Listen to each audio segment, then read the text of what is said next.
Si près de 600 000 nouveaux cas de tuberculose multirésistante ou résistante à la rifampicine apparaissent chaque année, la région afro de l'OMS compte à elle seule 90 000 cas. Cette forme de tuberculose est responsable, comme vous le savez, d'un tiers des décès liés à la résistance aux antimicrobiens et plusieurs objectifs de développement durable risquent de ne pas être atteints si des mesures énergiques ne sont pas rapidement prises pour lutter contre ce fléau. La tuberculose pharmacorésistante apparaît, elle constitue un drame, non seulement pour le malade, car le traitement est lourd et souvent émaillé d'effets indésirables, mais également pour la communauté du fait du coût très élevé de ce traitement. Ces dernières années, le régime de traitement de la tuberculose pharmacorésistante a été considérablement allégé par l'adoption par l'Organisation mondiale de la santé du régime court de 9 mois. Et je suis particulièrement fier de rappeler que notre pays, le Bénin, a été l'un des pionniers dans la sous-région à expérimenter ce régime et à démontrer qu'il était au moins aussi efficace que les régimes longs. Vos assises qui regroupent les 47 pays de la région afro de l'Organisation mondiale de la santé pendant 4 jours vous permettront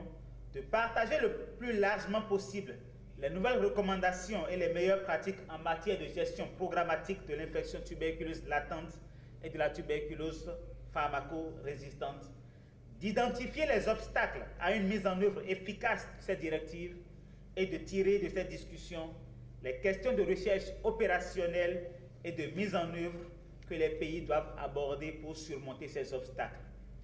Je voudrais espérer que ces discussions vous permettront d'atteindre tous ces objectifs et qu'un suivi efficace sera mis en place pour accompagner les pays après l'atelier. Et dans ce cadre-là, il y a de nouvelles recommandations qui ont été données par l'OMS Global TB. Et c'est exactement ça que nous sommes en train de partager avec les 47 pays de l'Afrique, de la région Afrique, pour essayer de voir ensemble comment mettre en œuvre ces recommandations. Et puis, s'il y a des barrières, s'il y a des problèmes à la mise en œuvre, quelles solutions on pourrait trouver pour justement passer outre ces barrières et avoir des mesures qui soient véritablement effectives. Donc ça, c'est un premier fléau. Le deuxième fléau, c'est l'infection contre la tuberculose. Il y a plus d'un tiers de la population mondiale qui est infectée par la tuberculose. Et il y a maintenant des traitements de prévention qui sont disponibles et qui doivent être privilégiés